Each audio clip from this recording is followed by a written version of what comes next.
Most people think inflation just happens, but behind every inflation crisis is something deeper, a collapse in trust. And at the center of that trust is the central bank. When it stands firm, inflation stays anchored. When it bends to politics, everything unravels. Today, we're breaking down why central bank independence isn't just a policy choice. It's the foundation of price stability, and why losing it could bring back the chaos we thought we left behind. Inflation is back in the headlines. But for most of the developed world, we've forgotten what high inflation really feels like. That's not an accident. It's the product of decades of hard choices, painful hikes, and something more fragile than we like to admit: institutional independence. Since the 1990s, most major economies handed over the steering wheel of monetary policy, not to politicians, but to central bankers. Why? Because politicians face elections. And in the short term, higher growth and cheap money feel great. But long term, that's how inflation spirals. And if you think that's a thing of the past, just look at Turkey. When the president fires central bankers who raise rates, guess what happens? Inflation doesn't fall, it explodes. Here's the economic truth. If central banks aren't independent, inflation expectations become unanchored. And when expectations break, the whole system breaks with it. Let's rewind. In the 1980s, Latin America was on fire. Argentina, Brazil, Peru, inflation in the thousands of %. Why? Their central banks were forced to fund government deficits. No independence, no price stability. Now flip the page.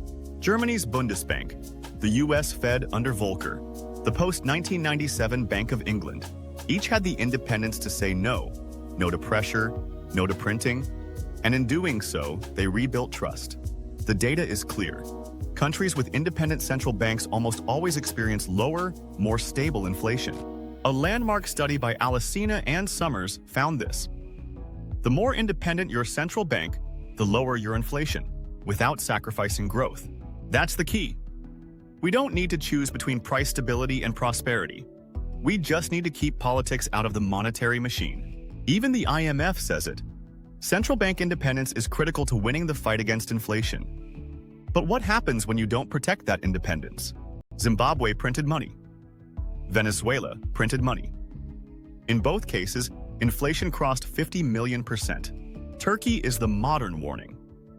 President Erdogan pressured the central bank to cut rates as inflation climbed. What happened next?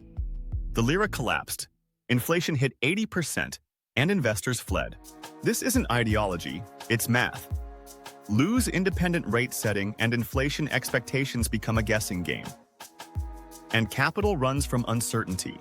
If you're finding this useful, check out our last episode. Ray Dalio's Real Warning: the US dollar is running out of time.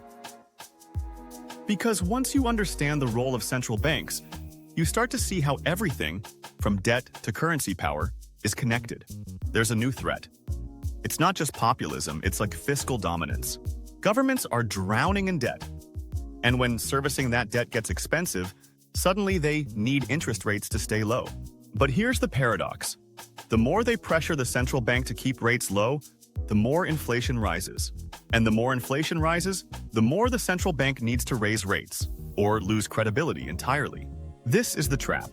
It's happening quietly in countries with high debt and aging populations. And unless governments fix their budgets, they'll put their central banks in an impossible position.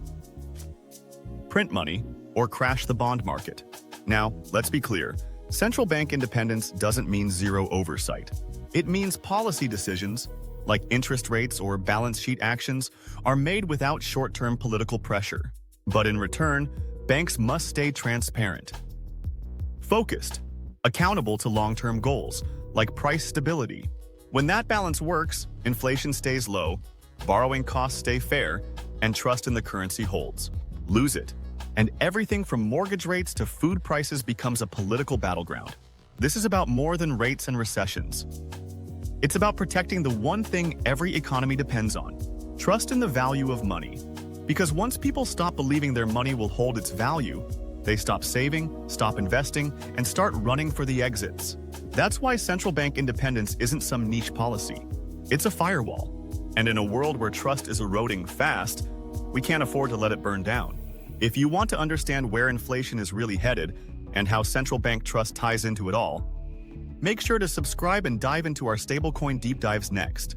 Because when Walmart and Amazon start issuing their own dollars, you'll want to know, is this monetary innovation or a sign the public no longer trusts the old system? I'm JP, and this is Global Notes by JP.